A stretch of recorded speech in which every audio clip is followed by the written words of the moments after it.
Hey everyone, welcome back to another episode of the Discovery Pod with Eve. I am Eve Richards, coming to you from LA, one of the first shows that we're doing after the holidays, and a very sad day here in LA. Some of you may know, just based on what's happening in the news, that we've been having fires all over Los Angeles. So if you see me a little sunburned, it's because of all of the fires affecting our community, and it's been a very, very stressful night. I literally cannot thank all of the firefighters and everyone out there supporting our community, wishing everyone stay safe, be brave, and we are here together, and hopefully we'll get through this with resilience. But I am joined today by my co-host, Melissa Smith, who is an actress. Um, Melissa, welcome back to the Discovery Pod with Eve. I'm sorry if I'm a little bit shaken today. I'm still going through the nerves. I'm turning, from being away for 3 weeks and coming back to all of this, being alone in the house, as you know, and you were supposed to come by last night, but I'm a bottle of nerves, to say the least. Yes. How are you? I'm the same. I didn't sleep very much. I kept waking up, checking my phone for updates, because I had a fire that came right down here. I'm in Studio City, so it was about 2 miles from me. And then the Sunset Fire, so we were gearing up for evacuation. I had my bag packed by the door, ready to go. I ended up going not too far away here to Northridge to a friend's house, a coworker's house, and yeah, it was scary. It's still scary. I mean, my heart goes out to everybody. It's devastating. It is devastating. And I gotta say, I have been totally oblivious, not because I wanted to be, but I literally haven't been watching much news because I wanted to use the holiday season to focus on positivity. And I was so shocked to watch the news and actually flying back home and seeing the fire. It was scary. I can't imagine from the air. It must have been. It was. And when you texted me last night, I was like, oh my God, can you come by? What are you doing? I'm still a little bit shaken up by it. And I really hope Matt can arrive safely today. Yes, I know he was going stir crazy because he couldn't be here to help me, and so in trying to get up to your place, Laurel Canyon was a gridlock. I mean, it took me over an hour just to get off my street, and you've been to my place, and my street was literally bumper to bumper. It was not moving. Power was out across the street. The traffic lights were out, so it was not a good thing. Actually, even when I got your text, I was still oblivious to how bad the situation was. Yeah. I finally went and I had to watch the news. So I'm glad you're doing well. Thank you. You had a wonderful holiday season. It seems like it's been forever. So, holidays, how I know you went up home, back I did. I did. It was a lot different from last year for both of us, I think. I got to actually go home and spend Christmas with my family, and then my husband got to fly back down here for New Year's. So it was completely different from last year. So it was a blessing. It really was. That's amazing. And it's unfortunate that we are not in the studio, but also safety first than anything else. And the fact that we're able to pivot and do this is amazing. We've got an amazing guest today. So we're honored to welcome Katya Karlova. I think Karlova. It's okay. Katya Karlova. I'm so sorry. It's a bottle of nerves, but excuse me, everyone. We're excited to welcome Katya Karlova. She's a dynamic force in the realms of modeling, content creation. She was born in Moldova and now based in Los Angeles. Katya's journey is a testament to resilience and transformation. With an academic background that includes early education from UCLA and a master's degree as well from University College of London, she initially carved out a successful career as a corporate executive. However, personal battles with body image and mental health led her to embrace modeling, where she found empowerment through boudoir photography. Today, with a highly engaged social media following of over 400,000, Katya is a vocal advocate for mental health, body confidence, her transparency about her decade-long struggle basically has sparked moments of dialogue, encouraging others to step outside of their comfort level. So we're so honored to have Katya with us today. Katya, welcome. So your journey from corporate executive to a curvy model is inspiring. What pivotal moment led you to make such a significant career shift? That's a great question. And first, I just want to say thank you to both of you. I thought I was the only one that was going to be a bundle of nerves. I am also very close to the Palisades fire, where I am in Los Angeles. I am like right near the evacuation zone, so um it's been a few days of just kind of like Melissa, you said, having your bags packed, and we left for a period of time, came back, and it's just been I think I'm in a little bit of shock. Actually, I think is the best way to put it. And I've lived through a natural disaster before, Hurricane Harvey, and I didn't want to, it's kind of on that level, and it's very scary. So I myself am not, I'm not at my best today, but it's an honor to be here and to meet both of you. But the journey to kind of what sparked that, actually it was COVID. During COVID was the first time that I actually had time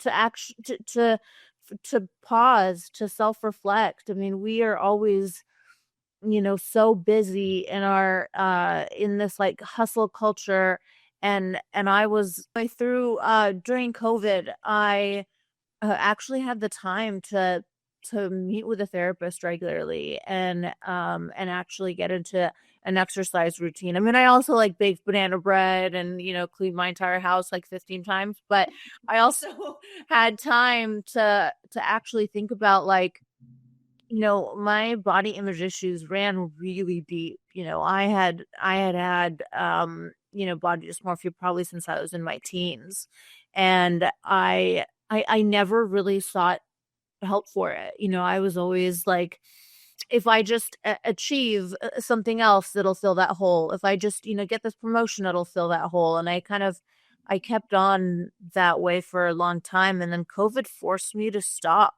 You couldn't really escape yourself.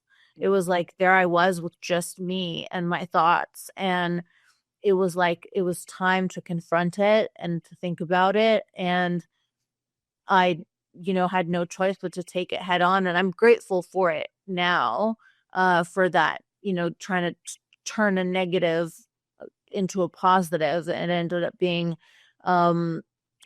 probably the best thing that ever happened to me, because through that, I developed the confidence to actually advocate for myself within like the healthcare industry, and then discover that it was endometriosis that was at the root of all my, so many of the issues that I've had. And I don't know if you've ever heard of endometriosis, but it is, since I've been diagnosed, I hear weekly, like another woman is going through this, or her friend, or her mom, or her sister, or her aunt. And, there's no, there are no resources. So that's why I'm so passionate about talking about it, because for some reason, this disease that affects so many women is, there's a lack of awareness completely. See, and that's so sad. Remember, we just had this conversation. It's amazing how many times that, women have a lot of things happening, diseases that they deal with that aren't talked about. Yeah. It's not known, or it's not brought to the attention enough, Yeah, absolutely. I had never heard the word endometriosis, and then that's when I got my diagnosis, and the surgeries that followed, and it was really life changing, the consequences of some of those surgeries. But knowing that 1 in 10 at least formally diagnosed, so probably closer to, that's 190 million women worldwide who have already gotten their diagnosis. I mean, that's tremendous, but there's so much taboo, I think, still around talking about women's reproductive health. And I, I was naive to it, honestly, until I went through it. I Good didn't. for you. Because I know like fibroids as well, very similar. Yes. I've gone through those surgeries as well, which I'm glad, good for you for being an advocate for something so personal. Melissa, it brings us back to the conversation we had last Yep. December, right? Very Yep. similar. Very similar, very similar. And I have to say, the first time I think I heard of the term endometriosis, it was funny. Well, it's not funny, but I mean, it was on a TV show. It was back in the 90s, on Beverly Hills 90210. That was the first time I heard of endometriosis, and they focused that episode around that problem. And so that's how I had learned about it. And they talked about it more back then than they do today. Isn't that crazy? I mean, Yeah. and you know, women wait at least a decade to Yes. be to actually get their diagnosis. And I know myself, like I went through, and these are like the words that I would dread to hear is, when you go to the ER, because I went to the emergency room so many times with these like mysterious symptoms, like sharp stabbing pain. And they would always, and I'm hooked up to like morphine, and the doctor comes back and goes, "Oh, you know what? Great news. Everything's fine. Your test results are normal." And I was like, "Well, they're not normal because I'm here, so something's wrong." And, for years I was just told that painful periods are normal, um, and that it was in my head. And there was just so much, I hate to say that there was so much gaslighting, but there really was. And like now that I've like learned, I've gone online and connected with like other communities of other women, like other endo warriors. It's all the same thing. It's the same story over and over again. And I'm like, how is this happening? I'm shocked. Like everyone, we're all being told that it's in our head and getting like psychiatrist referrals. Yeah. Yeah. Self-diagnosing, Google, all those kind of things. It's I sad. mean, shocking, like truly shocking. I think it's sad, but it's the reality of the world. I mean, I experienced something similar. And I remember the doctor telling me that, well, instead of us having to go through the treatments or having surgery, it's easier for you to remove your uterus, because that was the easiest thing for him. And I said, no, don't tell me what to do. So, you know, uh, congratulations on your journey. So, how has, boudoir photography that's become a part of a medium helped you with, self-empowerment and healing?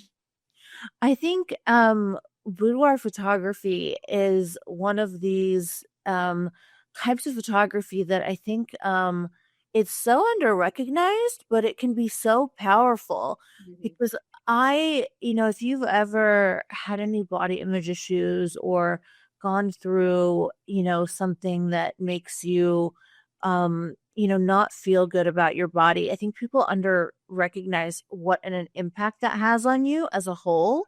Like if you don't feel confident in your body that you have to live in every day, it completely affects the way that you show up in your relationships, for yourself, like at work, everything. And I think that in a way we don't talk about that enough, because feeling sexy does matter. It is important. And sometimes people will kind of say like, "Oh, that's very selfish," but it's really not, because if you don't focus on self-care and feeling good about yourself, you can't really be there for other people. That's the reality of it. And Mm. boudoir photography for me was like this really seeing myself and my body through a different lens. And I've had a lot of friends who've done boudoir street since, and they're like, I didn't I didn't know I looked like that, or like, actually my butt's kind of cute. I like it, or like they left those shoots feeling like I feel kind of good. I feel kind of sexy. Like I feel good.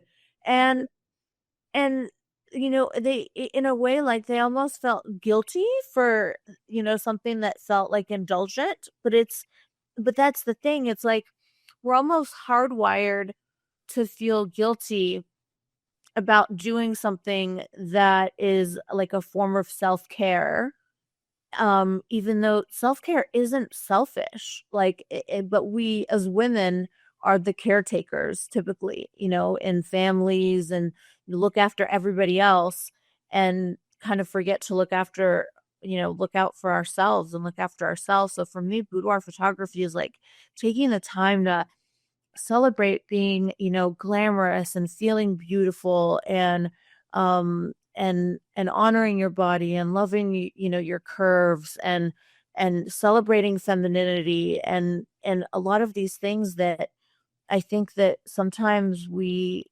tend to feel guilty about, and I don't think that we should, because I think anybody who's kind of went through, for example, like a transformational weight loss, will do a boudoir shoot, for example, and they'll be like, "Oh my God, like I feel like a different person. I feel so confident." And that's the result. That's the purpose of boudoir shoots is empowerment and confidence building, and you know and not like, just putting on lingerie to, to feel, you know, I think it gets misunderstood sometimes, because people will look at it and think, um, how is that any different than like the male gaze or something like that? And it's like, well, if you ask a boudoir photographer, they're so passionate about it.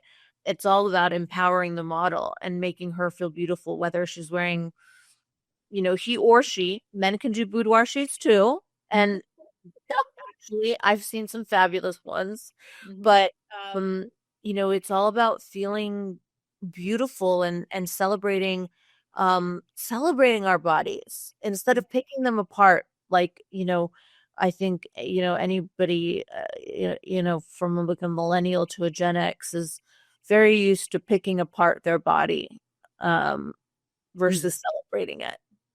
So you grew up in Moldova, correct? Yeah, I grew up I was born in Moldova. How did that influence your perspective on body image and self-confidence? That's a great question. Well, so I lived in Moldova until I was about like just about 7, uh, which was it's really funny because Moldova's like this country that nobody's heard of. And so sometimes when I say, they're like, is that like the country from Princess Diaries? Is that like Julia? And I'm like, or it sounds like one of those countries from like a Hallmark movie. Yeah.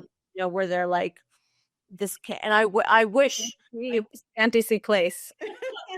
I wish it looked like that, but unfortunately it just looks like a really sad former Soviet republic that really fell apart after the fall of the Soviet Union. So it's like the least visited country in Europe. It's definitely the poorest country in Europe. So I think we were very lucky to escape. But I think it it one of the hardest things was in Eastern Europe, and Eastern European women are like expected to be and you'll even like if you ever watch like videos like of these Eastern European women like walking through a snowstorm in heels, like they're expected to be beautiful and smart and good cooks and intelligent and all, it's just a list of impossible things. Like no one could possibly be good at at everything. But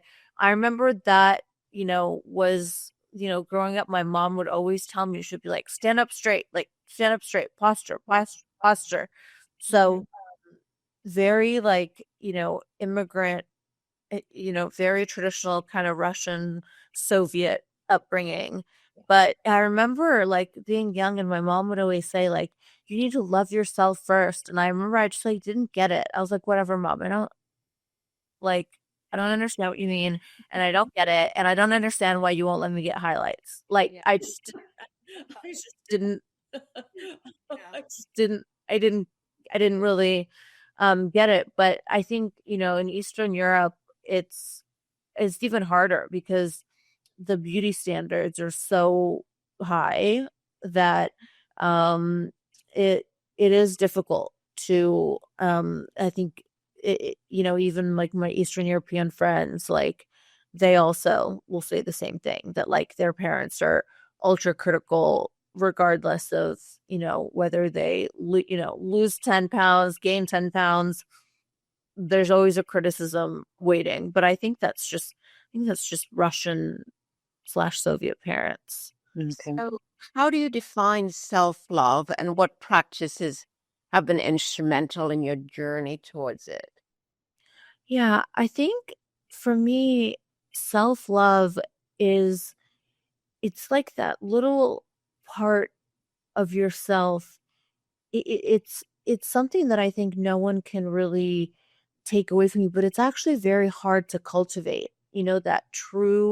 Um that true love of yourself where you are not dependent on other people's opinions to feel good about yourself, and to know that you can do this and you are enough, and you smart enough, you are good enough, you are beautiful enough. And that feeling of enough or more than enough, it is, all of us, I think, maybe not all of us, but I think a lot of people, in one way or another, have this hole in which we don't feel like we're enough ultimately, whether it's for somebody else or for ourselves. And so I think, to me, cultivating self-love it's an ongoing journey. There isn't like a point that you kind of get to where you feel like, okay, I've got it. I have self-love now. It's it's ongoing, and there are good days and bad days. I would say, for me, having struggled with body image issues, there are not it's not every day that I feel great, especially living with a chronic, invisible illness. That makes it really difficult because it's easy to feel like a burden. And so it takes, I think, a lot of positive self-talk and mindfulness to Mhm. monitor your thoughts and really see, like, where are your thoughts going, and keep track of them, and to steer them towards, something that's positive. But I think it's an ongoing journey, but that's how I would define it, at least for me throughout my own journey. And I don't know if either of you have experienced that, that feeling of not feeling like you're enough, Oh my or goodness, every day. I mean, every day, even now that I'm sitting here, I'm like, oh my gosh, I'm not good enough for the every single day. But I think it's just a matter of showing up. There is a lot of self-doubt, like, am I good enough, or this or that? Every single day. It's a struggle every single day. And right now, it's like my heart's going up, going down, going up, going down. It's like, oh my God, maybe I need to exercise to help keep me calm, just so I could feel that. It's a struggle every single day. But Eve, okay, Eve and I basically, whenever we see each other, you know, I'll pick myself apart, she picks herself apart, and we're both telling each other, no, what are you talking about? Because I see her from a different perspective, she's seeing me from a different perspective, and we're our own worst critics. I'll look at Eve and be like, oh my God, you look beautiful. And she's like, oh, thank you. No, I don't. And I'm like, no, you do, and it's Yeah, you're so right, Melissa. It's like, but it's I'll look at myself most of the time and go like, gosh, you look like a stuffed sausage in this. What are you thinking? And it's like I'll get it. don't say it. She does. But isn't that weird? We are so like, we say things to ourselves that we would never say to someone we love. Correct. Yep. And I remember reading that somewhere, and I was like, "Oh my God, that is so true." Like, I would never tell one of my friends anything of the like crazy intrusive thoughts that go through my head. I would Mhm. never say like, oh, like, a lot of us like, oh, you look sad in that, or you can see, like just the way we're so used to talking to ourselves and about ourselves, Yeah. we wouldn't talk to someone we love like that. Um, but I'm guilty of it all the time, and my husband hears it.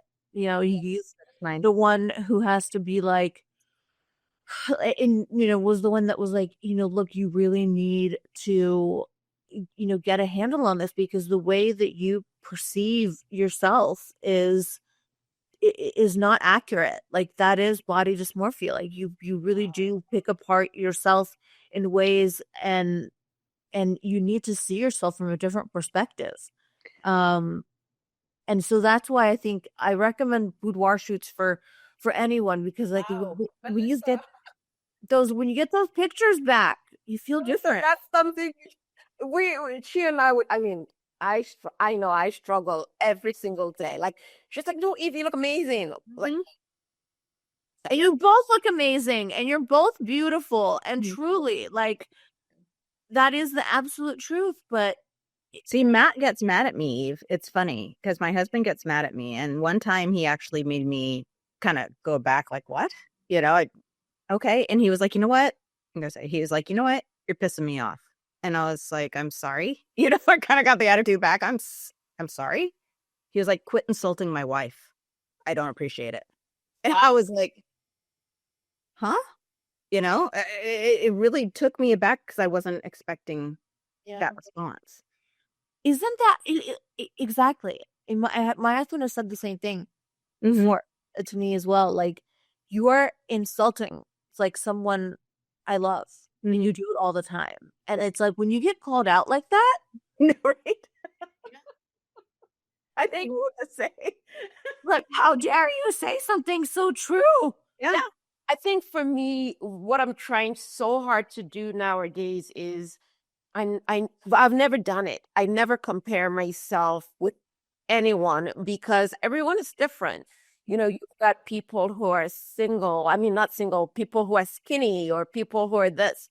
I'm trying to accept who I am at this phase of my life, but I gotta say, it's an everyday struggle, every single day. And for me, I need to exercise every single day to stay mentally zen. In other words, believing in myself. Like Melissa, we were over at the premiere the other time, and she was like, "Oh, you look beautiful." I was like, "What are you talking about?" Right? It's one of those things. I remember she said, "Eve, you look at me." I was like, "No, I don't feel good." So it's like it's a struggle. So Katya, what's your advice for? There's so many young women around the world struggling with the same issue. There's so much peer pressure because of social media.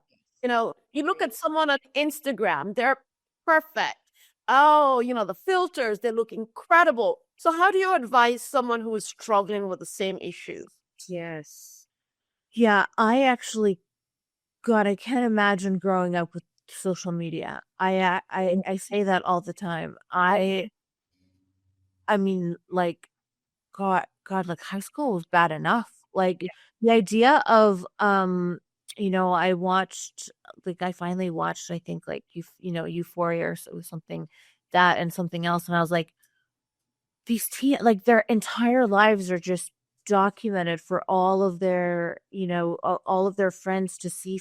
I was like, this is a nightmare. I couldn't have. I don't know how I would have survived. Actually, I Mhm. truly don't know. But my my advice would be, and there's a lot of thought about this, and a lot of new psychology that's coming out about how you can retrain your brain. You actually can change the neural pathways in your brain, and it it doesn't happen overnight, but definitely not.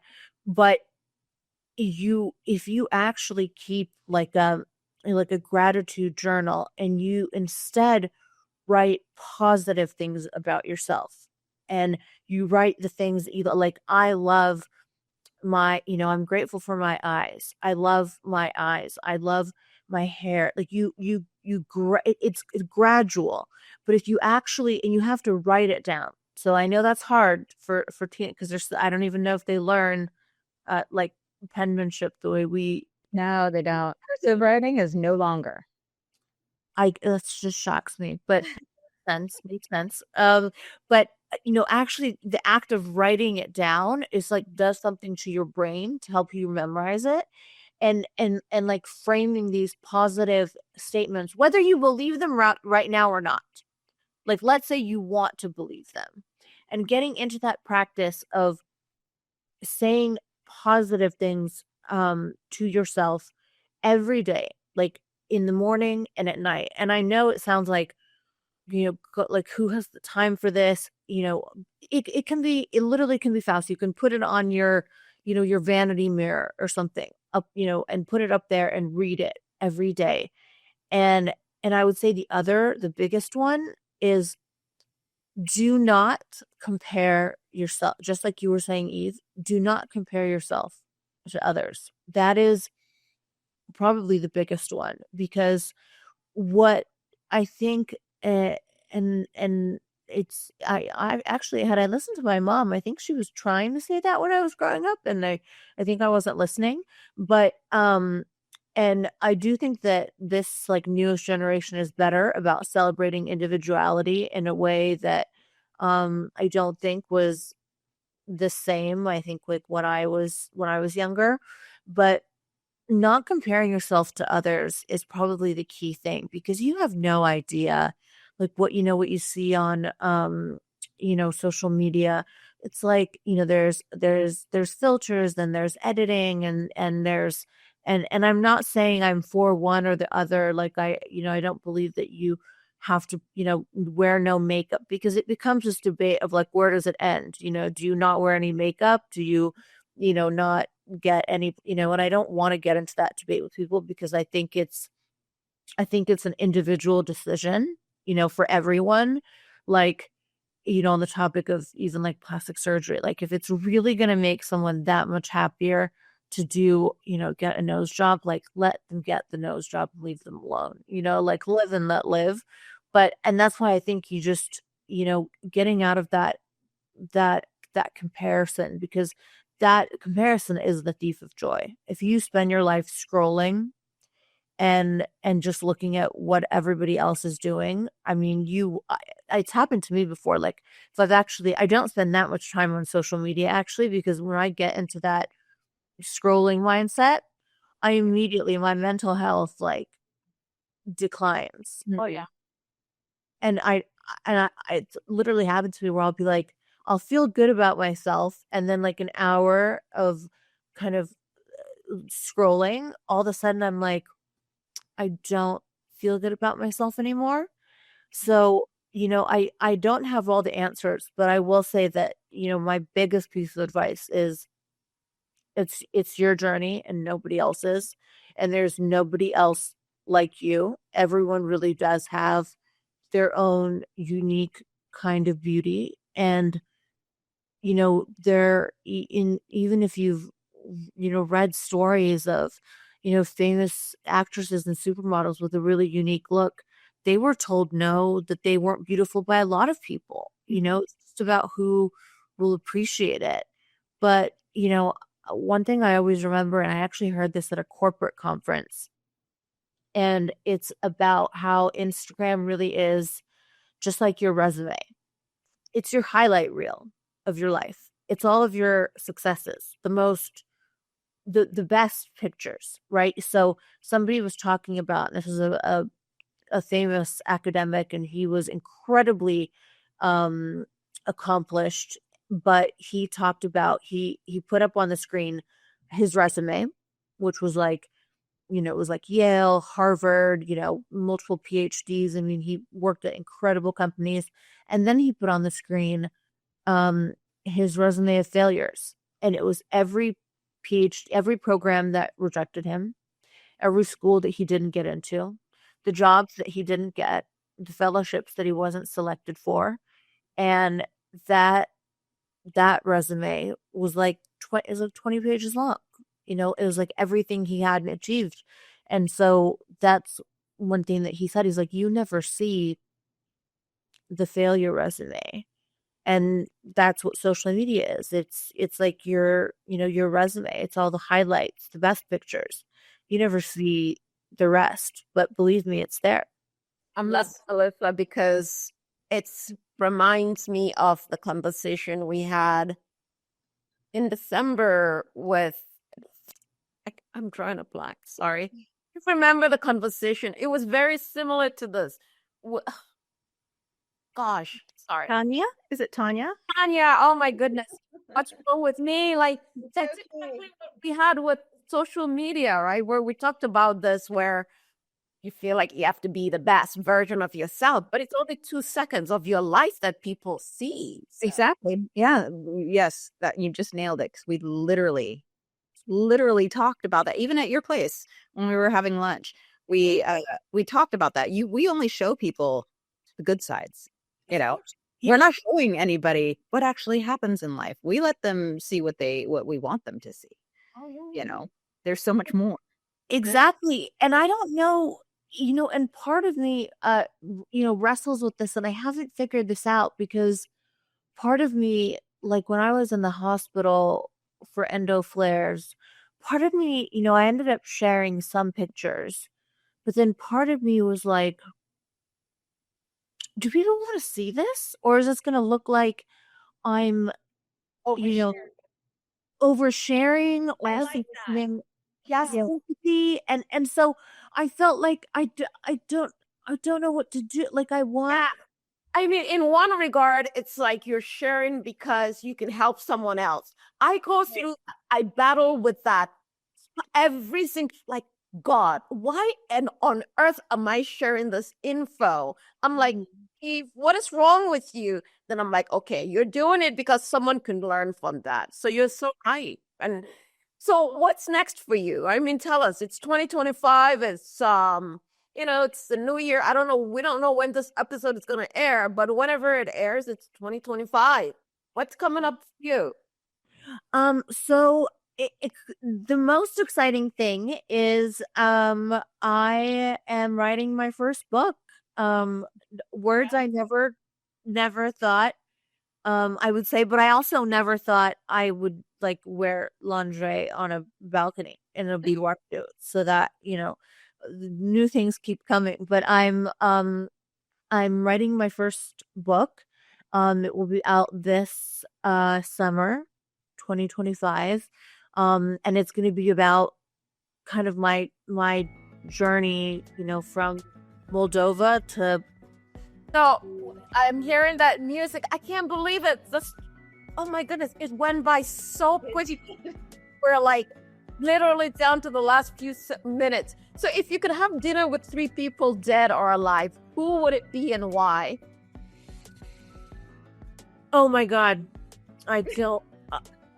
This is the hardest I've done. I don't even know. 3 people dead or alive. I don't know why, but the words Indiana Jones came into my head, and that is a fictional character. And I don't know. That's incredible, Katya. Your journey, we're reminded of the power of resilience, authenticity, self-love. Your journey is incredible. From a corporate executive to a model, actress, advocate, exemplifies the transformative impact of embracing one's true passions. Melissa, what words do you have to say about this? I mean, again, it went by so quickly because it was such a wonderful conversation to have, and enlightening and uplifting in the same time, and humbling, very humbling. And, it's something that we do need to start thinking about and spreading more out. We really do need to spread that body positivity. And this was amazing to have you, Katya. We're going to be following each other on Instagram. Stay safe. It was wonderful, very enlightening.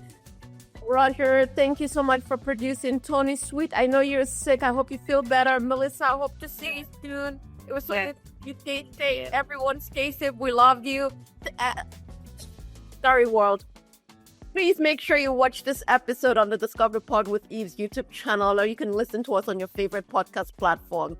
Please tune in. You never know who is going to come by next week. Until then, thank you, Katya, Melissa. So, just soon. Bye, everyone. Thank you so much. Thank you. Thank you.